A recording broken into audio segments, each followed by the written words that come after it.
kung dahilan para patagalin pa. Ano nagre-ready na ako? Well, Like nag-i-impress na kayo? kami kasi, well, siguro marami rin po siyang naituro sa akin sa kung paano po mag-prepare sa future. Siya po talaga yun kasi si Bianca, siya yung independent sa amin dalawa.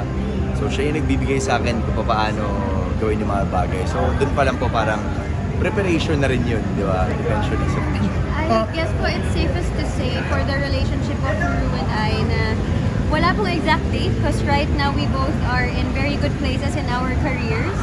He's doing Black Rider. I'm currently also focused on Encantadia. And ngayon, alam po namin na dun kami patungo pero walang certain date on kailan. But we do know na yun na rin po yung decision natin. Kumbaga, sigurado kayo sa isa't isa. So, walang dahilan para magmadali.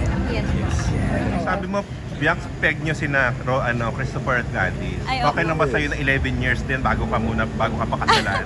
Si Ruru. Depende po sa kanya yan. Anak, Pero Oo nga, no? 6 na 11 kayo years. eh. So, 5 more years. ongoing 6 years na po Ah, kami. Ay, malapit-lapit na. Ang bilis Konti na na nun, lang. Konti na Mabilis lang. lang po yun, tama. Pero I'm sure naman hindi pa kayo nasa kasalan kasi di ba ang gaganda nangyayari sa karir yung babata niyo pa naman. Pero Rusi, Bianca na ba naiisip ko talagang siya na yung final. Siya na. Wala na Final pagdadalawang answer. isip. It's my final Final answer. destination. Siya na talaga Always and forever, yun yung sagot ko. siya na yung huling babae sa buhay mo Opo. na gusto mong pakasalan. Siya na. Ikaw, Bianca. Hindi niyo na po kailangan tanungin. Just wait for I mean, the syempre, day. di ba, pagka nagmahal ka Ah, yes. naman, Okay. you're hoping na talagang siya na. Hindi naman natin alam kung ano yung mga mangyayari sa future, but katulad nga na sinabi niya kanina, pipilitin namin piliin ng isa't isa araw-araw. May Ben and Ben. Sarek. Thank you. Thank you.